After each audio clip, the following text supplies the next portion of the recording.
And welcome to today's session of the DDD Dashboard webinar series. Colleagues, today we are actually going to be talking about the Dashboard Release 3 updates.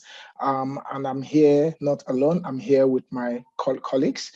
First of all, I'm going to be introducing you to the facilitator for today, which is Andrew Mokale. Andrew is one of my colleagues in the New Leaders Foundation, and Andrew is in charge of the products there. Andrew will also be taking us through the new releases. And please, I would want us to please pay attention because this new releases has a way of impacting our day-to-day activities at the school. Remember, the data that is being interacted with or through the dashboard comes through the data that is being captured at the school level. So the activities at the school. Not just Andrew being here, I'm also being assisted today by my colleague, Musa. Musa also is coming live to you from Johannesburg. Colleagues, straight away, I'm just going to be speaking to us on how the webinar is going to be run. I know that if you are joining us for the first time, please pay attention. But if you're not joining us for the first time, I'm sure that you're aware the processes of how the webinar it's going to be run. So colleagues, first of all, I just want to say welcome to everyone here. Thank you so much for taking our time to join this session. And I hope that at the end of this, it's going to be beneficial to each and every one of us. Okay. Now, colleagues, if you notice when you logged on that your signal is bad, or maybe because we experienced that yesterday, a whole lot of them said they cannot hear, they cannot see. So if you notice that your signal is bad, please do not worry. You can click the link and rejoin again if you get cut off. But while clicking the link and joining again, you notice that you're still struggling to join. Don't be dismayed. Just know that at the end of today's webinar, approximately 24 hours after this webinar, all the pack for this webinar is going to be sent to you. Also, the webinar is all recorded. Now, the pack that is going to be sent to you consists of 1, the attendance register, 2, the link to the recording as I've just alluded to. Then the third one is the presentation slides that the facilitator is going to be using for the presentation. Also, if you have any question why the presentation is going on, please, that's why this session is on. Please, we encourage you to engage the Q&A chat box below your screen. So you will see the chat box and you will see the Q&A button. Please engage with the Q&A button so we'll be able to track the questions that have been answered and those that have not been answered. Also, if you notice that you have put your question on the Q&A chat box and you notice that when the question is being answered, you still do not understand, kindly please raise your hand. Use the raise hand function, raise your hand, and would also be granting access to you to also speak so you can get clarity at the end of the day. Also, colleagues, know that all attendees are on mute. So when you join the session, you're expected to be on mute. But if error occurs and you find out that you are not on mute, please kindly assist us to place yourself on mute, as this would actually help the session the way the session is being run. Also, we know that there's a feedback poll that is being set out 10 to 15 minutes towards the end. Colleagues, please, we implore you to please engage with the polls with your honest feedback. What happens is that we collate this feedback at the end of the day, and this informs subsequent planning of the webinar that we are going to be having. So please, when that the poll is being launched towards the end of the session, please, I would implore you to please engage it as honest as you can so we can collate it and also look at the feedback that we get. Last but not the least, please note that the DDD webinars are recorded and published on the DDD Dashboard YouTube channel. This allows other educator education officials to access the recording in their own time and benefit from the content provided. We have noticed that most times during this 12 to 1 webinars that we always have, most of the school officials are either teaching, because we've got feedback from educators, saying that they really appreciate the webinars, but maybe they're in class and all that. Also, we have conflicting priorities, people having meetings at those times. So, it's an opportunity for them to go back to the DDD YouTube channel and click on either of the series that they need to listen to. However, should you have any questions or concerns, please do not hesitate to contact the DDD help desk. Okay. And also, I just want to say, a shout out to the grade 12 having their exams. I know they had their first paper yesterday. We are wishing them from the New Leaders Foundation all the best of luck for the exams. So we're actually moving straight to the webinars. Right now, I'm going to stop and allow the facilitator to step in and take us through the webinar for today. Andrew? Thanks, Ike, and good afternoon, ladies and gentlemen, and welcome to the webinar, where we will be showcasing the new features and enhancements that are in Release 3 of 2020. You'll remember that on the 21st of October at around 6 p.m., that's when the new Release 3 went live. So what I'm going to take you through in this session today is the objectives, just to speak a little bit about why we're having this webinar. And then next, I'll be taking you through an overview of all the changes that we've done with Release 3. Then I'm going to speak specifically to the outstanding tab and the following reports as well. That's the subject year-on-year comparison report, the subject performance, the learner intervention planning, the educator information report, and also the educators absent 5+ days report. So in terms of objectives, we'd like to showcase the new features and enhancements in the latest release. The reason behind this is so that you know what's available to you, what's new, what's come through for you, and you'd be able to then go onto your account on the dashboard and access these new features that we have available for you. So what's changed in Release 3 for 2020?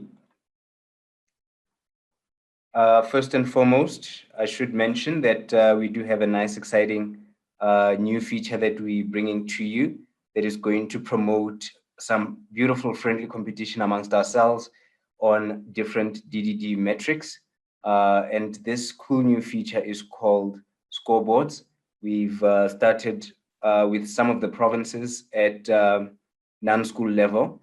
So some of you will probably be starting to see this cool new banner that appears on your dashboard when you log on. This is going to be fully launched in 2021. So if you can't see it at the moment, please bear with us. We've also been very excited and are only starting to let everybody else come on board with it bit by bit. Coming back to this slide that I'm showing you now, one of the first few things that we've changed in Release 3 is we've added an automated LIP notification. Now, what is an automated LIP notification? This is an email that is sent to principals and deputy principals at school level when the school submits either their Term 1 or Term 2 final submission. This notification reminds the principal and the deputy principal that they now have access to insights on learner intervention planning that they can use when they do their results analysis and plan for the next term ahead. And next to that, we've got school grades offered as an enhancement. So you will have seen in previous dashboard releases, if you once had a grade in your school that used to be offered, but now is no longer being offered, you'd normally see on the dashboard an NA in attendance in pretty much all the sections on the dashboard. It would just appear as NA throughout. We've enhanced the dashboard such that if a grade is no longer offered in school, it no longer appears on the dashboard for that particular year and term that you're viewing. So essentially, what does this mean? If you go to a year and term in which the grade was offered, it will appear on the dashboard.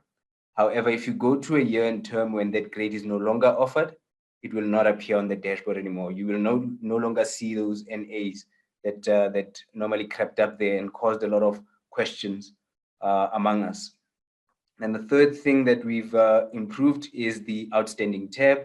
I'll talk a little bit more in detail about this one a little later on. And then we've also updated task marks. You'll remember that prior to release 3, we used to have a section with the term task marks. We've updated this section to now display task marks captured. This is intended to make it easier for everybody to understand that the percentage that you see there from the pie chart to the section itself, the percentages you see there are percentages of the number of tasks that have been captured in school. So for instance, if you had 2 tasks in one term that needed to be captured for that term specifically, and only 1 task was captured, what you will see against that subject in that grade is 50% task marks captured.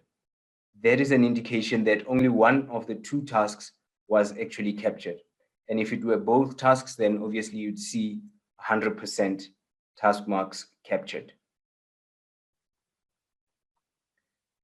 Another thing that we've done to all these reports that you can see in this list here, and do remember that you will have access to this, this presentation as well, so you can have a look at that list properly.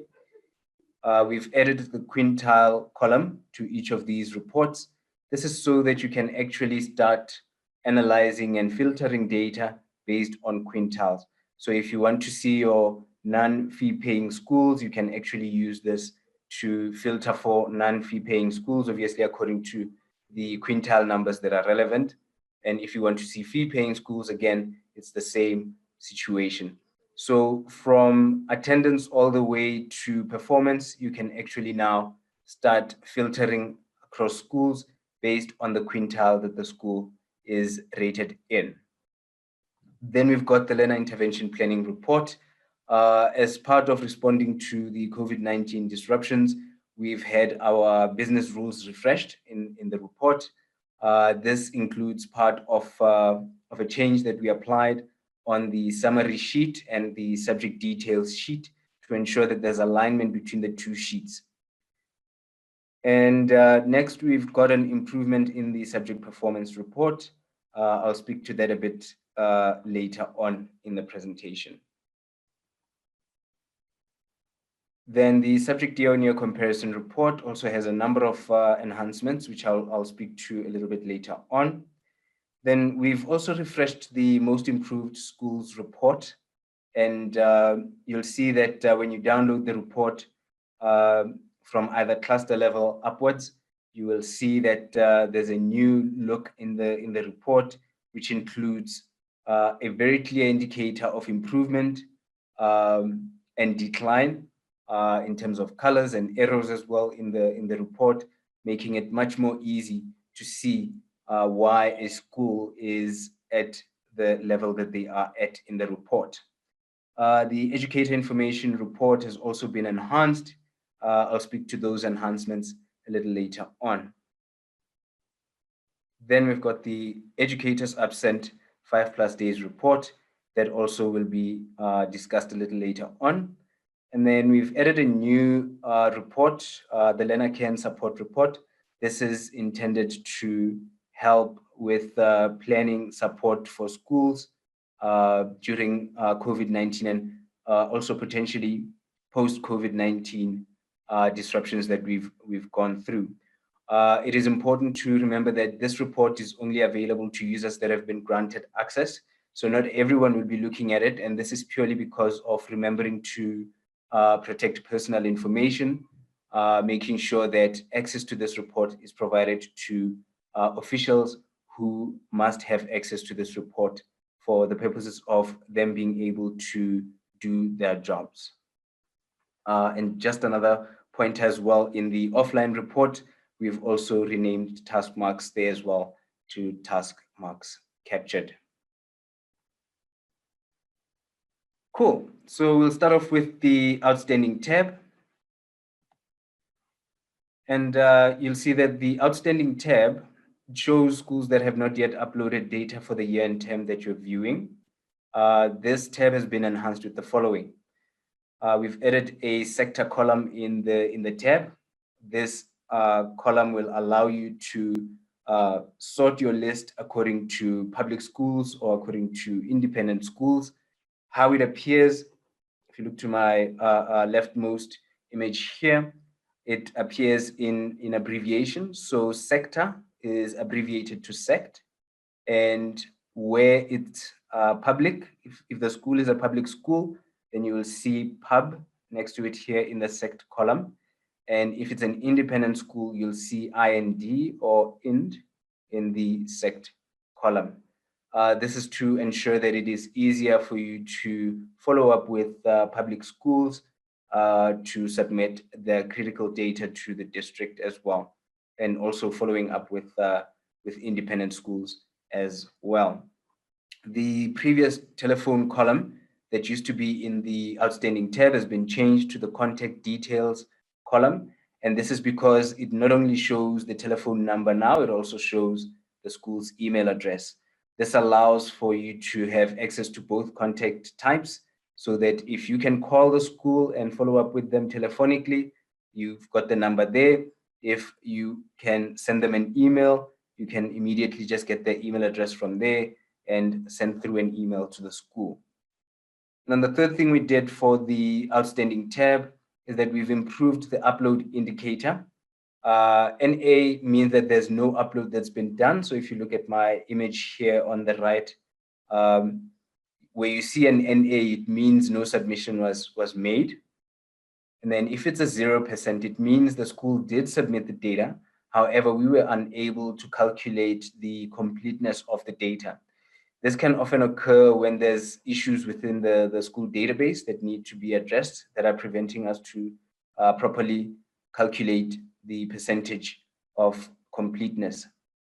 And then if you see values between 1% and 100%, this means that the upload was done. And the figure that you see there, for instance, the 94% here that's on my image, this is indicative that the school submitted data that was about 94% complete. And then here on my slide, we've got a view of how it looks on the dashboard. Remember that because we want to protect personal information, we have blurred out the school names. We've also blurred out the contact details. So that is why it would appear like this on my side. But if you go onto your dashboard account and you go to levels at district, circuit, or cluster, you will see the outstanding tab. It will indicate the number of schools that have not yet submitted data for the term you're viewing, and it will show all schools with their contact details on there. Again, just a reminder, we have updated the tab with adding the sector column over here. That's why we've got it highlighted in red here, just to say we've added this new column. We have also improved the upload indicator here, highlighted in red. We have also updated the telephone number column to contact details column, showing both the telephone number and the email address of the school.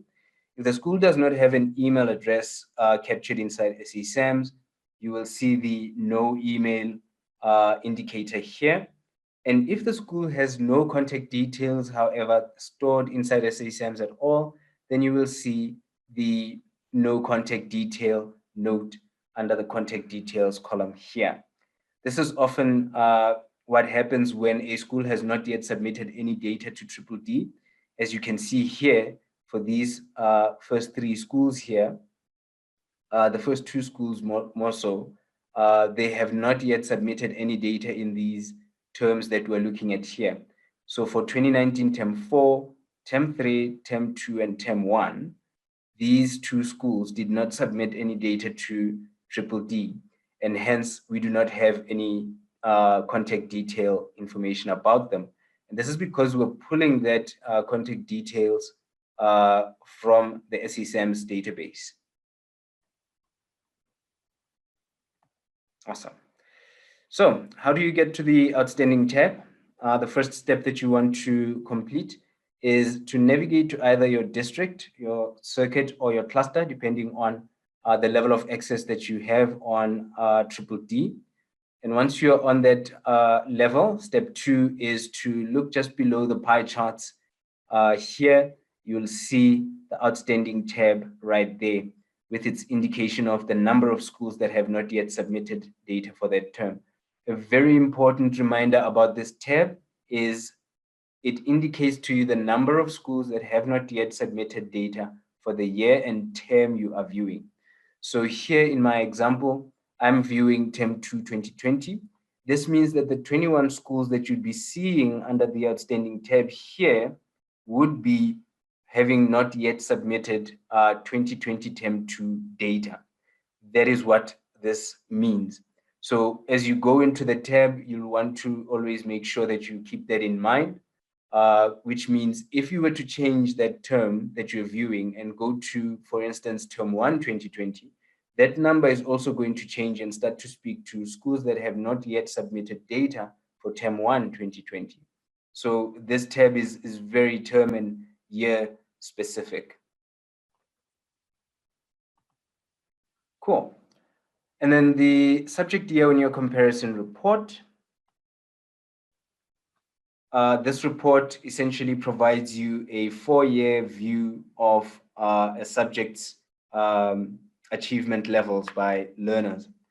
Now, previously, this report would be available for only specific subjects, so you could download one subject at a time, and you would only have that one term that you could see, the one that you downloaded the report for. So, instance, if you download the report for term 1, it would show you term 1 performance for the past 4 years. What we have done to improve this report is that it now shows all 4 terms for each of the years that are in the report. So if you were to download it for 2019 term 1, for instance, it would actually show you all the 4 terms of the year, including the previous 4 years as well. And also another thing we've done there is we've enabled the report to download for all subjects. This is fantastic for when you have more than one subject that you are responsible for, that you need to track performance on and see how it's been performing over the past 4 years on a term-on-term basis. So it's really fantastic for when you're doing your subject analysis and your results analysis as well. Going into the report, when you download the report from the dashboard, this is the report that you'll see. Do remember that mine is blurred on the slide, and that's purely because, again, of protection of personal information. We just want to make sure that we keep the data safe, especially when we're in such a public space. The 3 main changes that we've done in this report are highlighted in red here. So the first one there being the report header, which has been updated to speak closely to the content of your report, so that when you open your report, you can still remember, I downloaded the subject here on your report on report marks. So the values that I'm seeing in this report are based on report marks. And this is for all subjects. And again, the grade that the data belongs to. So it's this one here in my example is for grade 12. And again, the term that you're looking at, 2019 term 4. And then we've added this subject column here. The reason why we've added a subject column is so that now that you can download for all subjects, it means you're going to have multiple subjects appearing here, and you need to know which subject are you looking at. So you can actually see using this column, and also you can use this column to filter and look at one subject in all the subjects that you have listed in the report. The last set of changes we've made to this report are changing from the fail percentage column, changing it to the pass percentage column, which now shows the percentage of learners that have passed the subject for that term. And then we've also added the pass at 50% column. This column displays the percentage of learners that attained 50% or better in that subject in the term. And how do you get to the subject year-on-year comparison report in the dashboard? Remember, you need to go to your desired entity. This could be at province down to school, and a kind reminder that the bigger the pool of data that you're asking for, the longer the report will take to generate. And ultimately, because of that, it might have to be scheduled for background generation so that it doesn't prevent you from continuing with your dashboard usage whilst the report is generating. And again, because of that size as well, request is that please download the report for the level of access that you need in your space, and not try to pull, if maybe you've got provincial access to the dashboard, but you only need data for one district. Recommendation is download the report for the district that you need it for, and not try to download for the entire province, because now it takes a whole lot of resources to pull that report together, but you're only going to use one district's amount of data and ultimately leave the rest of data unused. And also that presents a risk, because now you've got a whole lot of data that you've downloaded onto your machine that you're not even going to use. Recommendation would be, again, once done with the data, please remember to erase it if you no longer need it. Cool. So step 2, you need to click on your reports tab. It's there right next to the map tab. And in the reports tab, you need to scroll down and locate the learner achievement group of reports. You'll see them listed there under the term learner achievement. And towards the end of that list, you'll see the subject year-on-year comparison report there. And when you click on the report there, a options window will appear, and this window will allow you to select the grade and the subject, or all subjects in that grade that you want to have a look at. Moving on to the subject performance report. The subject performance report has had an addition of the pass at 50% plus column.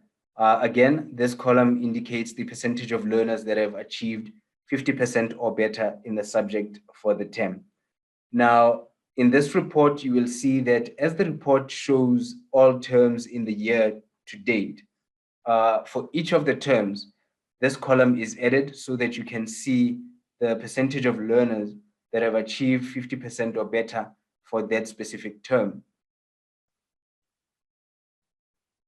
And this report is also available in view per term or by promotion status. The difference between the two views is that when you're viewing it per term, it basically shows you all the 4 terms in the year that have progressed by. And then if you're looking at it from a promotion status view, this actually allows you to see of the learners that got into the grade as promoted, how did they perform in the terms? And of the learners that came into the grade, progressed into the grade, how did they perform? So it splits it as well based on promotion status. And then how to get to the subject performance report. Again, you need to navigate to your desired entity. You need to click on your reports tab and find the learner achievement group of reports, as shown here on my 3rd image towards the end of my slide at the bottom there. And you can see there's the subject performance report. You need to click on it there, and then it will show you a window where you can select the phase, the subjects, the type of achievement, and the display type.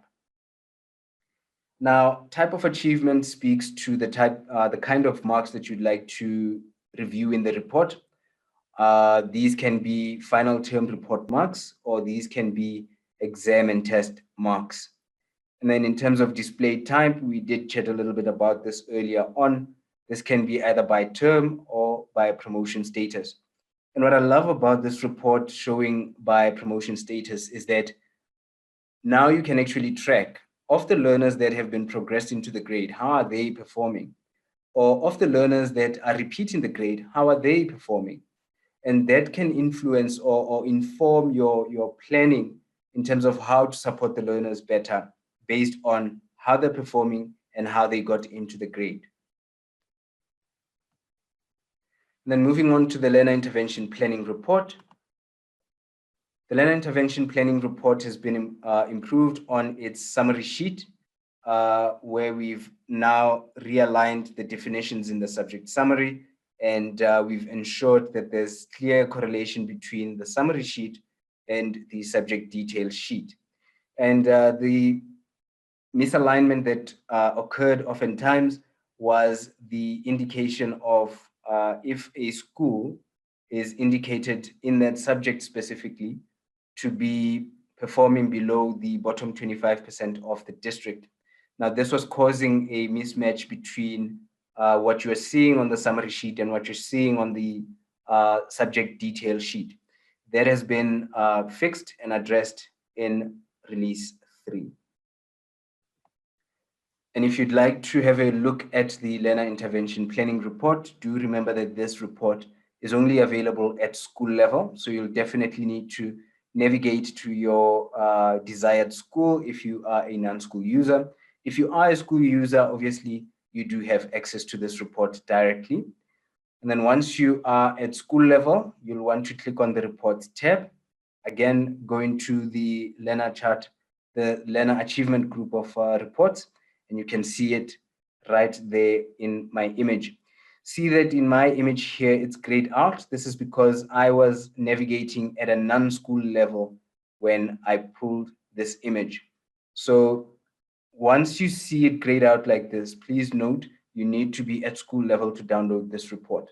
If you'd like a summary of this information, you are more than welcome to download a similar report, and that is called the Learner Intervention Planning Summary Report, which can give you the summary figures that come from the Learner Intervention Planning Report. Do note that this report requires you to have at least anonymized access to personal information so that you can download the report. And the report is only available for grades 4 to 12. And then moving to the Educator Information Report. So the Educator Information Report displays an educator's qualifications, the subjects they specialize in, and the subjects they've been allocated to teach in the year and term. What we have done here in this report, we've added school names to all 3 sheets, and we've also added provincial hierarchy columns. Provincial hierarchy columns are columns in the report that indicate which province, region, district, circuit, and cluster the school belongs to make it easier for us to be able to filter and sort according to the right entities that we want to look at. Do remember that the Educator Information Report has 3 sheets in it, one showing qualifications, another showing the specialization subjects, and also another showing the subjects that the educators are teaching. This report as well requires you to have at least anonymized access to personal information, where you will be able to only see educator keys so that you can identify your educators and see the details so that you can support them accordingly. If you do need full access where you can see educator names, do remember that you need to motivate your request to this kind of level of access to information. And this is, again, in protecting personal information. Once your request is approved, you can then have access to seeing that level of information. And then how do we get to the Educator Information Report? Again, remember you can download this report as high as province down to schools. And again, a reminder about the data size. If you only need information for a circuit, no need for you to download for province because you've got access to the entire province. This is purely because the higher you go with the size of the data, it means that it might have to be scheduled in the background for scheduled generation. And again, you will see that if you download the Educator Information Report at school level, there will be a new sheet as well included there. This is called the planning sheet. The planning sheet is what shows the user the information about the school that appears in the provincial master list of schools, and also the configuration of the school in terms of the number of grades, the number of classes, the educators assigned to each of the registered classes, and also the number of learners as well. And we've broken down numbers in this sheet by gender, and also for educators, we've also broken down numbers by age as well. And the reason why we've done this, it is so that schools or official supporting schools can immediately see if there is any risk to educators for COVID-19, so they can step in and support and make sure that the potentially at-risk educators are supported well enough in that space. And then once you've gone to the right level where you want to download the report for, remember you need to click on the reports tab, and you need to locate the general information group of reports. And in that general information group of reports, you'll see the educator information report available there. When you click on it, it will download qualifications, subject specializations, and also teaching subjects for all educators for the entity that you downloaded the report for. Remember, you need anonymized personal information access for this report. And then last but not least, the educators absent plus 5 days report. This report shows the educators that have been absent for 5 days or more in the term that we're viewing. And what we've done to improve this report is we've added a report note that explains what is meant by the following 3 fields. And these are current term, term to date, and most recent. This is so that we all understand exactly what is being displayed, what does it mean, and what we can do with that data. And how to get to the educators absent plus 5 days report. Remember, you need to go to your desired entity that you want to download this report at. You can get it from province level all the way down to school level. And you'll need to click on your reports tab. In your reports tab, get to the basic functionality group of reports. And in there, you'll find the educators absent plus 5 days report. Again, you need anonymized access to personal information so you can download the report. If you need to see names of educators within this report, remember you need to motivate your request. And once your request has been approved, then you can download the report with educator names included in the report. Fantastic. That concludes the updates that we've applied to release 3 of 2020. IK, I'm handing over back to you for the Q&A section. Thank you. Fantastic. Thank you so much, Andrew, for a great presentation. And so I can see comments here and question. Anton is saying, thank you so much, Andrew. It is so clear. So if you are sitting in Anton's perspective, and this presentation is clear, then thank you so much. Then Andrew has done 100% job on this. However, I know that majority of you also have questions. So please, this is the time to engage. Either raise your hand up with the raise hand function, or you engage with the chat Q&A chat box. So interesting conversation going on here in the chat box, not the Q&A. So I'm just going to read one of these, and it's coming from Mr. CBC. Mr. CBC says, good day. Kindly talk to a situation where in January, school A wants to verify and validate a learner from school X as claimed by the learner by using the triple D.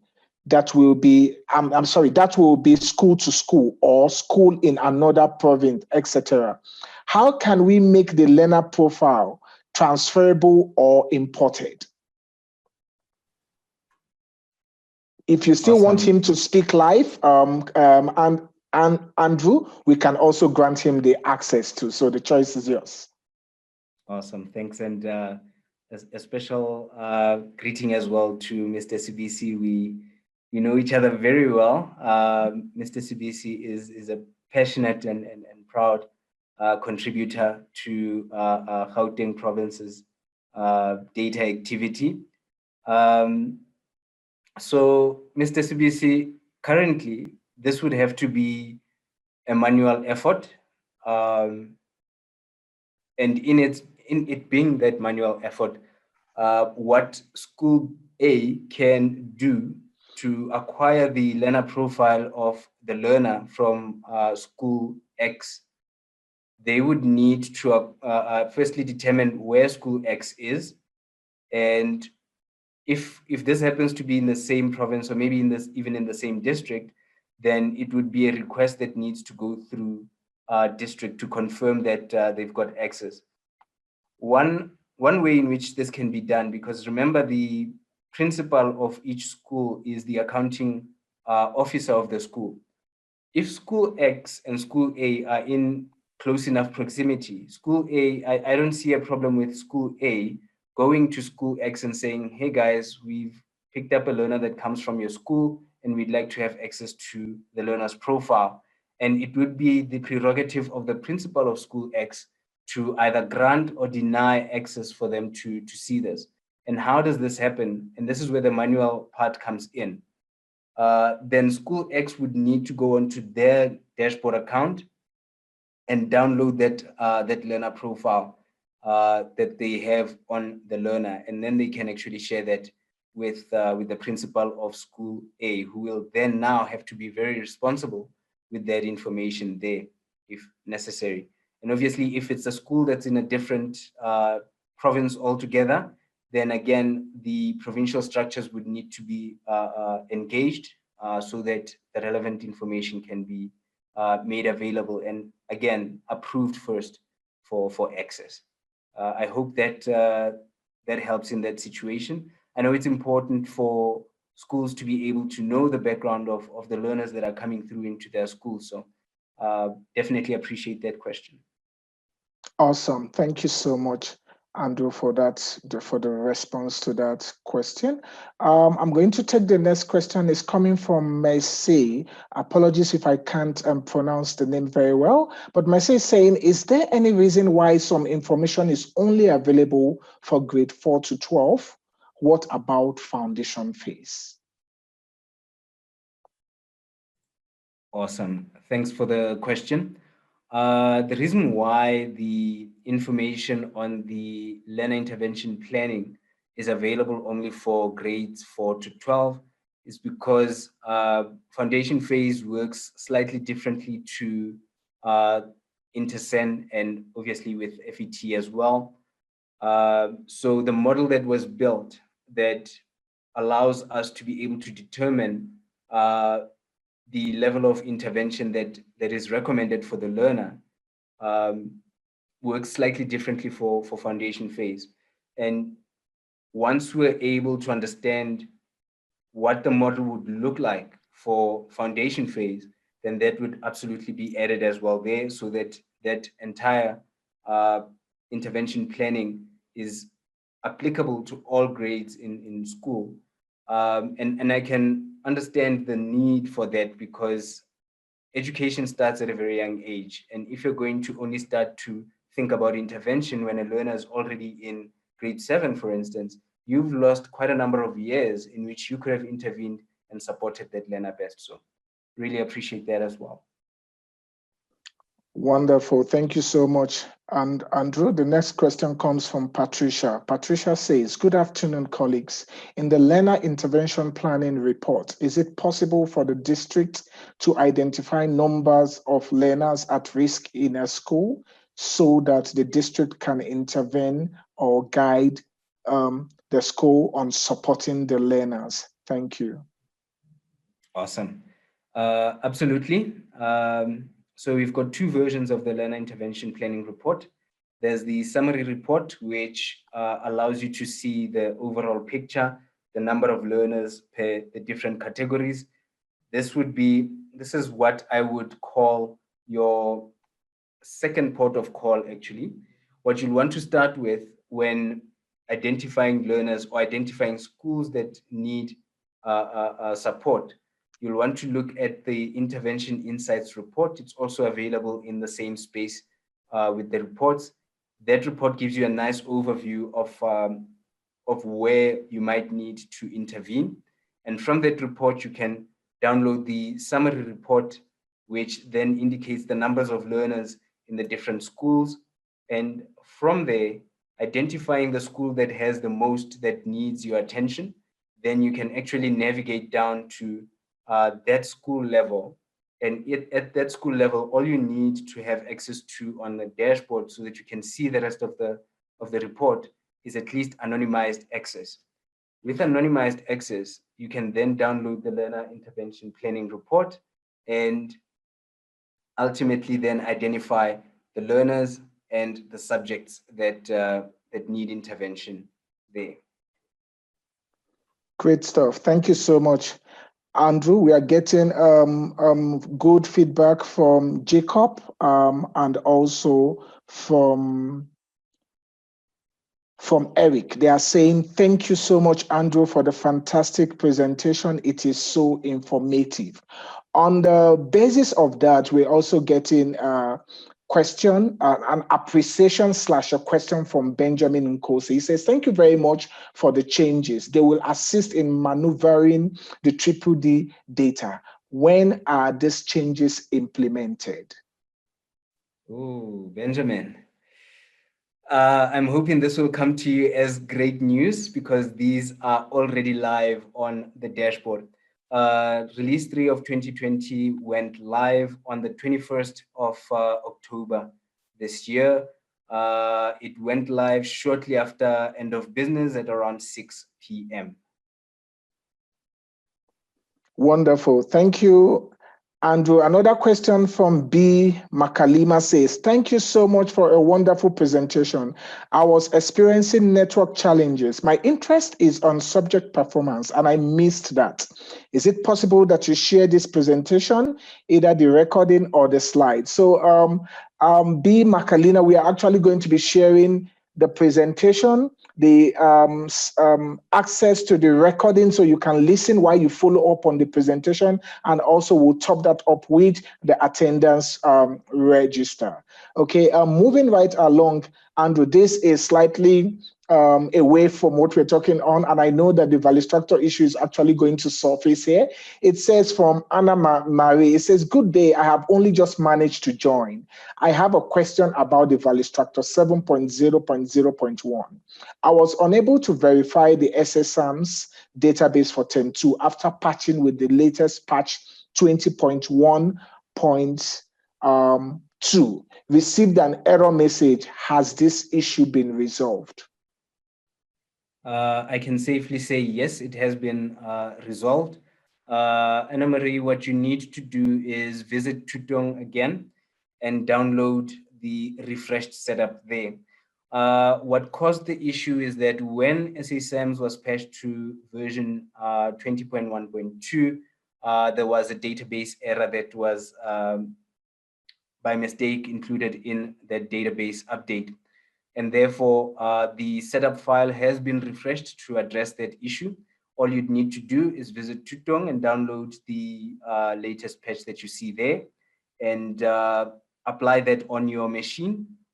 You'll see that when you open ValExtractor and select the database that you want to validate, it should now work 100%. If you are still experiencing some challenges after doing that, I then recommend that you get in touch with us. We've got our help desk email there on the bottom right, and also the telephone number that you can reach us on so that we can give you more support there. Awesome. Thank you so much. So, Andrew, we are getting feedback from the colleagues based on the question you're answering. They are actually showing appreciation. So it shows that the communication is there. We actually have this question from Cornelia. Cornelia says, is it possible to migrate a learner's information from one to another school? To understand it properly, I believe Cornelia is referring to being able to move one learner's data from one school on DDD to another school. This, unfortunately, is not possible, Cornelia, not from a DDD level. The only way in which that is possible is in SASAMS, because data needs to be managed at source. If there's changes to a learner's information, it needs to be changed at source and managed at source. And all the secondary systems that are pulling data from the source system, and in this case being SASAMS, they are all automatically updated when the source is updated. Now, when you add multiple ways in which you can change data and move it around, you raise the risk of data inconsistencies and potentially data issues that detriment the quality of your data. So if you ever wanted to get data from one school to another about a learner, you'll definitely need to operate it from an SASAMS space. DDD is there to visualize and provide reports about the information, but you can't really manipulate any data on DDD itself. All right, thank you so much. I can see some hands up. I just want to make sure that those hands up have questions, but to go on straight to this, okay, I can also see responses from Anna Marie and from Leonard. Anna Marie says, thank you so much, greatly appreciate your webinar presentations, guys. Leonard said, thank you, Andrew, the presentation is loud and clear. I am happy that DDD ended up improving the system. Thank you so much, Leonard. The next question comes from Edgar. Edgar says, educator absenteeism, can it be displayed in a graph form, maybe per term for the whole school? It can definitely be shown. There's different types of graphs that can be used, and I recommend that when you're on the dashboard, there's a feature that's available in your settings button. So if you open up your settings menu option, it's normally a cog sign or a little wheel sign that you'll see on the top right of your navigation bar at the top of the dashboard. When you click there, there's a menu option there that says user requests. So you can click on there and leave us the user request there, indicating that the details of your request, such as the type of graph that you would appreciate to see, because obviously with many graphs available out there, there's different ways to interpret the data, and therefore using that feature, when you submit that request, it automatically creates a ticket on my side specifically, such that I can follow up on the request and make sure that if it is something that we can do, that we definitely bring to you as well there. All right, thank you so much. There is a question here from Cheki Andrew. It's saying, colleagues, do you perhaps have step-by-step process flow on what Andrew has just responded to? Cheki, I don't know what you are actually alluding to that Andrew has responded to a whole lot of questions here. So I'm actually trying to remember the one that you're actually talking about. But if you can be able to raise your hand and we can allow you to speak. However, if you can't, can you also engage with the DDD help desk number? I mean, email and number, and then you will be able to assist you based on that. But also, if you're still here, you can please raise your hand and then you can further explain what you have just said. Another one said, and it's Cornelia, I think it's based on what you've said earlier on about the learner. It says, that is based on the learner profile when a school relocates. So I think it's just a comment, what she's saying. Colleagues, also, please remember that the polls have just been also put out. Please engage with the poll as honest as possible so we can actually collect the feedback and actually use it. I mean, actually incorporate that also in our subsequent session. I'm going to pause here and give access to those people that their hands are up. I see Gloria Ngoka. Gloria, do you actually want to ask a question? Because I'm going to give you access now. If you can please unmute yourself. I've just granted you access to speak. So unmute your mic and then you can ask your question. Gloria, if you can hear me. All right, while Gloria is trying to sort that out, can I also give Tuli? Tuli, I see your hand is up. I'm going to allow you speak. Tuli, can you just unmute yourself so you can speak? Tuli Mtembu, please unmute yourself. So, okay. Thank you so much, Tuli. Please go ahead. Thank you, and thank you for a fantastic presentation. In the beginning of the presentation, it was mentioned that we can get this on YouTube channel. The question is, how do we get hold of the YouTube channel? Because I've been trying to maneuver. Is there perhaps a link that we can use to go to YouTube channel? Thank you so much, Tuli. I would ask Musa to respond to that. Please, Musa, go ahead.